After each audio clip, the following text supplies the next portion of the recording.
শরীয়তপুর গোসাইরহাট উপজেলা মহিলা বিষয়ক কর্মকর্তা আফজাল হোসেনের বিরুদ্ধে 28 লাখ টাকা আত্মসাৎ সহ বিভিন্ন অনিয়ম এবং দুর্নীতির অভিযোগ তুলে অপসারণের দাবি জানিয়েছেন ভুক্তভোগীরা। রবিবার দুপুরে জেলা প্রশাসকের কার্যালয়ের সামনে এক মানববন্ধনে এ দাবি জানায় তারা। এতে অংশ নেয় কিশোর কিশোরী ক্লাব স্থাপন প্রকল্প, আইসিবিজিডি প্রকল্পের অন্তত 30 জন ভুক্তভোগী।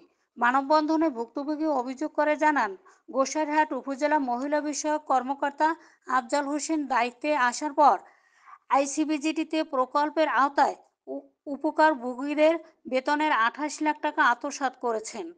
কিশোর কিশোরী ক্লাব স্থাপন প্রকল্পের শিক্ষকদের বেতন ও ছাত্রছাত্রীদের নাস্তা বাবদ খরচের একটি অংশ কেটে নেয়, নিজের কাছে রেখে দেন।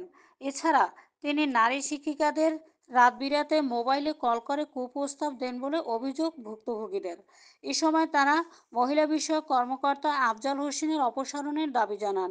অভিযোগের বিষয়ে অভিযুক্ত গোসাইরহাট উপজেলা মহিলা বিষয়ক কর্মকর্তা আফজাল হোসেন মুঠোফোনে বলেন, আমি ছুটিতে রয়েছি, অনেক কথা মোবাইলে বলা যাবে না, তবে একদিন অফিসে আসলে বিস্তারিত বলবো বলে জানান তিনি। তারপরে আমাদেরকে ভাতা দেওয়ার জন্য ডাকা হয়, কিন্তু সবাইকে একসাথে না, আলাদা আলাদাভাবে। কেউ টাকা পাইছে, কেউ পায়নি। কাউকে বলছে যে তোমরা পাইছো যেহেতু তোমরা বইলো না। তারপরে যখন টাকা নেওয়া হয় তখন আমাদেরকে 2000 টাকা করে কম দেওয়া হয়, প্রত্যেককে 2000 টাকা করে কম দিছে।